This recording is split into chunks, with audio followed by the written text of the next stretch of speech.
cabdiraxmaan xasan iyo xuseen waa saddex dhalinyaro madadaaliyaal ah waxa ay samaysteen shaqo abuur ay kula soo baxaan noloshooda iyadoo aysan jirin dowlad arrintaasi ka gacan siisay. waa yuutuubaro aaminay joogitaanka dalkooda kuna qancay madadaalinta dadkooda. xilliyo kala duwan oo ay Hargeysa u ahayd saldhig waxa ay soo bandhigi jireen filimaan gaagaaban oo ay daawadaan dadka iyaga oo ku soo bandhiga degalkooda Dayax Films. xukuumadda ka arrimisa Somaliland ee madaxweynaha u yahay Muuse Biixi Cabdi wasaaraddeeda warfaafinta ayaa amar ku siisay in cid walba oo isticmaasha degalada YouTube joogtana deegaanada Somaliland ay canshuur 40% ku waajibtay. xarig caburin iyo hanjabaadna u dheer tahay sida uu ku waramayo Cabdiraxmaan. bismillaahir rahmaanir rahiim.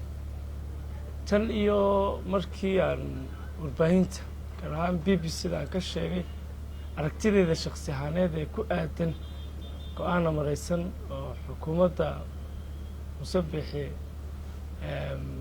ay muddo 3 maalmood ah nagu qabatay inaan aqbalkeeda ku saxeynaataan YouTuberadan Hargeysa ku sugnaa oo sheegay inuu go'aankaasi uu yahay go'aan dhicis dhalanteeda aan wax dhammaystiran oo dheelitiran ahayn. waxaa si daba jooga way la soo hadlayeen dawladdu way ii soo hanjabayeen intaasoo dhan kuma ekaan goor habeenimad ah bay ciidan kolonyo ah ay xaruntii Dayax markaa ay shaqo ka socotay dib u cusboonaysiin studio ayaan ku sameynaynay ay yimaadeen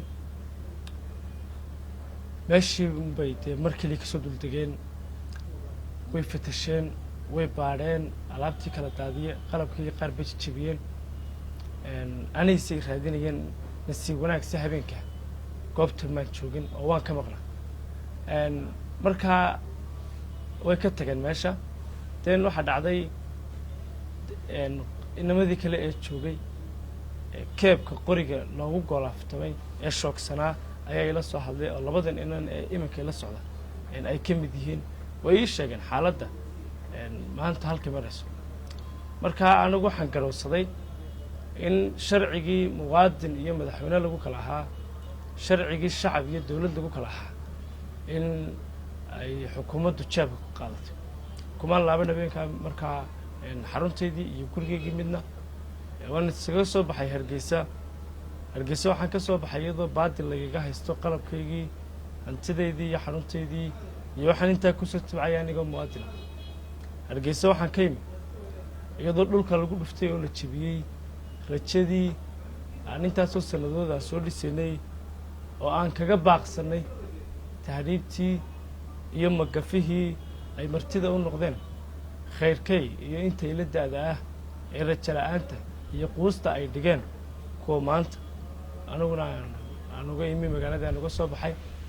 safar xilli habeena ka soo bilowday Hargeysa ayaa Cabdiraxmaan iyo saaxiibadii ku soo gaareen Garowe waxa ayna markan ka walwalsan yihiin saaxiibadii ay isku min hadda ahaayeen ee ku nool Hargeysa. go'aankaygu waxa yahay Hargeysa kuma laabanayo mana tegayo waanan arkaayo dawladda aniga ay qancin kari weyday ii sheegi kari weyday waxaan iga doonayso go'aankaasna inaan ka laabanaynin. waxaan doonayaa halkan inaan fariin uga diro saaxiibadeedan ka yimi iyo asxaabteedii iyo qoyskaygii. waxaan leeyahay anaga ha noo warwarina war anagu waxaa joognaa Puntland Garowe oo dadgoba ciddan si u warwarayna waa iyaga oo waa idinkan idin warwarayna. Jaamac Ciise Maxamuud, Universal TV, Garowe.